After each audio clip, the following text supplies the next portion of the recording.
বাংলাদেশী অভিনেতা প্রবীর মিত্র, জন্ম 18ই আগস্ট 1943, মৃত্যু 5ই জানুয়ারি 2025। প্রবীর মিত্র ছিলেন একজন বাংলাদেশী চলচ্চিত্র অভিনেতা। 5 দশকের কর্মজীবনে 4 শতাধিক চলচ্চিত্রে কাজ করেছেন।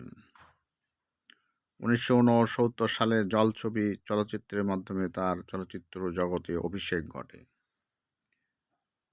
এবং চলচ্চিত্রটি 1971 সালে মুক্তি পায়। তিনি তিতাস একটি নদীর নাম, চাবুক সহ কয়েকটি চলচ্চিত্রে প্রধান চরিত্রে অভিনয় করেন। সর্বশেষ প্রধান চরিত্রে অভিনয় করেন রঙিন নবাব সিরাজউদ্দৌলা চলচ্চিত্রে। পরবর্তী সময়ে তিনি চরিত্রাভিনেতার দিকে মনোযোগী হয়ে ওঠেন। 1982 সালে তিনি বড় ভালো লোক ছিল চলচ্চিত্রের জন্য শ্রেষ্ঠ পার্শ্ব চরিত্রে অভিনেতা বিভাগে জাতীয় চলচ্চিত্র পুরস্কার লাভ করেন। তাছাড়া তিনি 2বার পার্শ্ব চরিত্রে বাচসাস পুরস্কার অর্জন করেন। 2018 সালে তাকে জাতীয় চলচ্চিত্র পুরস্কারে আজীবন সম্মাননা প্রদান করা হয়। ব্যক্তিগত জীবনে প্রবীর মিত্র তার প্রেমিকা সেলিনা হোসেন অজান থেকে বিয়ে করেন।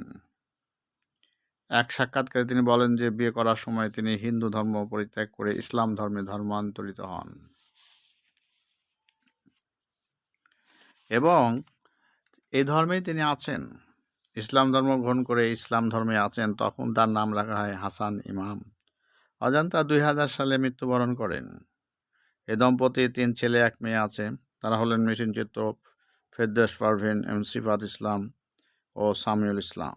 ছোট ছেলে সামিউল 2012 সালে 7ই মে মৃত্যুবরণ করেন।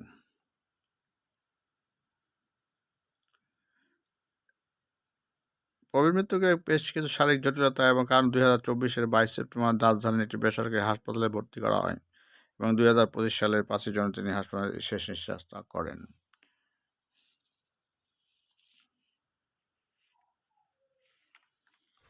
মুসলমান হওয়ার বিষয়টা, আমি তো কনভার্ট হয়ে ওর মাকে বিয়ে করেছিলাম, মুসলমান হয়েছিলেন তখন? তখন মুসলমান হয়েছিলাম। বাংলার ভাগ্যাকাশে আজ দুর্যোগের ঘন ঘটা, তার শ্যামল প্রান্তরে আজ রক্তের আলপনা, জাতির সৌভাগ্য সূর্য আজ অস্তাচলগামী।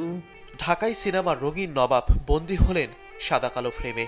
রূপালী রিলে তিনি যে আর কখনোই ফিরবেন না, নতুন করে